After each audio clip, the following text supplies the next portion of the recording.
レプリカだって恋をする、が、回を重ねるごとに面白くなっているんだが、一番安定して見えるりっちゃんは、かなり辛い立場なんじゃないかと思うんだ。どうも島岡です。ペットの味噌だよ。今回は、この作品のキーパーソン、弘中律子ちゃんを称えたい、と思って作り出したんだ。前回では話せなかったキャラだね。そうなんだ、前回は亮が主題だったから、名前だけ触れたけど、10話見たら、またりっちゃんがやってくれてるから、もっと話したい衝動に駆られた。熱量高いね。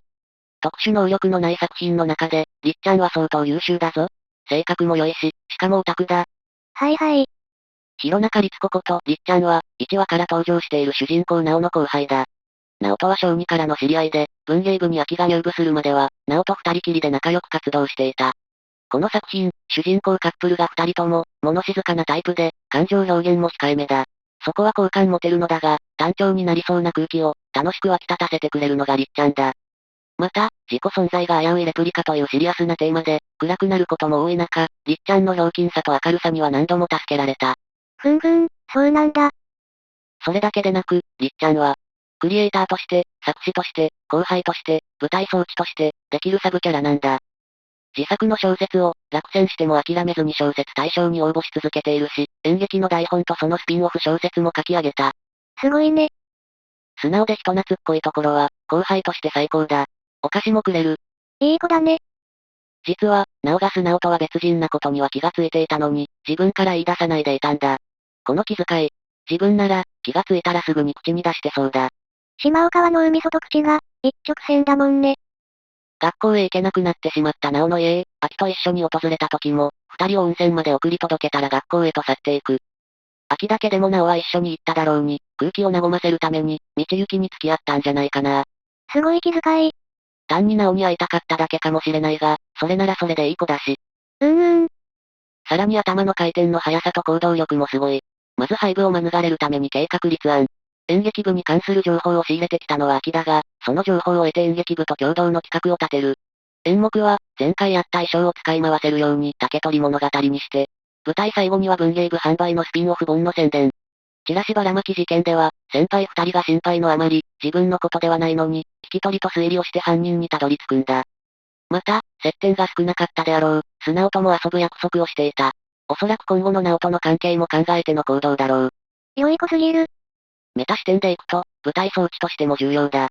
直の自殺未遂の後、素直と三人でのお泊まり会を持ちかけると、秋は一緒じゃないのかと直が聞き返すシーンがある。それに対してりっちゃんは女子だけのお泊まり会に彼氏を連れ込む気ですかと返すんだ。これで、直は秋が彼氏なのだと、二人は恋人同士になっているのだと、客観的に認めることができた。これがなければ、明確に告白をしていない二人は、性格もあって進展が遅れたかもしれない。もしかして、この作品ってりっちゃんがいないと。そうなんだ、成立しないんだ。それは言い過ぎ。まあ成立しないということはないが、このテンポ感と暗くなりすぎない和やかな雰囲気はなかったと思う。まあね。自分も、りっちゃんがいなかったらこの作品をここまで気に入っていなかったんじゃないかな。すごい買ってるね。でも納得だよ。でも、旗から見ていて、実はりっちゃんって、結構辛いのではと思うんだ。急に暗くなってどうしたの？りっちゃんは、レプリカの両先輩が消えたのを見ている。レプリカ本人以外で、その真相を知っている他人はりっちゃんだけだ。レプリカ本人の秋と直が、ショックを受けて不安になるのは当然だが、あんなに慕っている直が、その直の彼氏の秋が、いつ消えるかわからないという不安は、りっちゃんにも当然あるんじゃなかろうか。あ、あれだけ頭の回るりっちゃんがその考えに至らないわけがない。でも、一番不安である二人に、自分の不安を言えるわけもない。思いやりゆえに、気取られてもいけないと、気をつけていそうだ。確かに。これだけ充実した時間を過ごした二人が、いなくなるかも、なんて考え出したら相当な心痛だと思う。そしてその気持ちを吐き出せる相手がいないんだ。なおのこと辛いだろうと思ってしまう。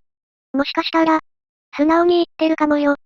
なるほどな、素直に接触した理由はそれもあるかもしれないな。二人でレプリカたちのために、前向きな対策を考えてくれていたりしたら嬉しいよな。ね。アニメの残りはわずかだが、りっちゃんの笑顔が曇らないでほしいと願わずにはいられない。そんなわけで今回は、レプリカだって恋をする、の功労者、りっちゃんの9話までの感想について語ってみた。この後少しでもいいから、りっちゃんの内心を語るシーンもあるといいな。そうだね。それでは、また次回。またねー。